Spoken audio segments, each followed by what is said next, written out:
బంగాళదుంపల్లాగే ఉల్లిపాయలు కూడా మా వారు పెద్ద పెద్దవి తెచ్చారు, నాకు వీలుగా ఉంటుందని. అవి సన్నగా, అది కూడా నైసర్ డైసర్ స్లైసులతోనే చేసేసాను. అల్లం శుభ్రంగా నానబెట్టి కడిగేసి, అల్లం, పచ్చిమిర్చి, జీలకర్ర, ఉప్పు వేసి గ్రైండ్ చేసి అది కూడా కలపాలి. టేస్టీగా ఉండాలిగా మరి మనకి డైజెషన్. కొంచెం వాము కూడా వేస్తాను నేను. ఇవన్నీ వేసి గ్రైండ్ చేసిన పిండి కలిపాక మినపప్పు రాత్రి పొట్టు మినపప్పు నానబెట్టాను. అవి రుబ్బేసి దానికి తగినంత మినపప్పు చూసుకోవాలి.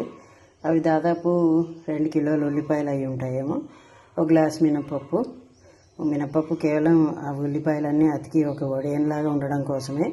మరీ ఎక్కువగా వద్దు, కొద్దిగా వడల పిండిలాగా, మరీ గట్టిగా కాకుండా మరీ పలచగా కాకుండా రుబ్బేసుకుని కలుపుకొని గుమ్మడి వడియం పెట్టినట్టే చేత్తో ఇలా వడియం పెట్టేసి ఆ తర్వాత 2-3 రోజులు పడుతుంది. మంచి ఎండల్లో అయితే బెస్ట్. మంచి ఎండల్లో అయితే ఇంకా తొందరగానే ఎండిపోతుంది. మైనప్ షీట్ మీద ఈ మధ్య అందరికీ తెలుసు కదా, సో మైనప్ షీట్ మీద పెట్టేసుకుంటే తొందరగా డ్రై అయిపోతుంది. ఆ తర్వాత మనం డబ్బాలో పెట్టేసుకొని కావాల్సినప్పుడు వేయించుకొని అచ్చం పకోడీ తిన్నట్టే ఉంటుంది ఉల్లిపాయ వేగుతూ. ఇది మా అత్తగారి వంట, అంటే నాకు తెలియదు, పుట్టింటి వైపు మా అత్తగారు చేసేవాళ్ళు. తెస్తే గుమ్మడి వడియాలనుకొని వేయించాను. సడన్గా ఏంటి పకోడీ వాసన వస్తుంది అని అంటే అప్పుడు అవి ఉల్లిపాయ వడియాలని చెప్పారు. నాకు నచ్చాయి.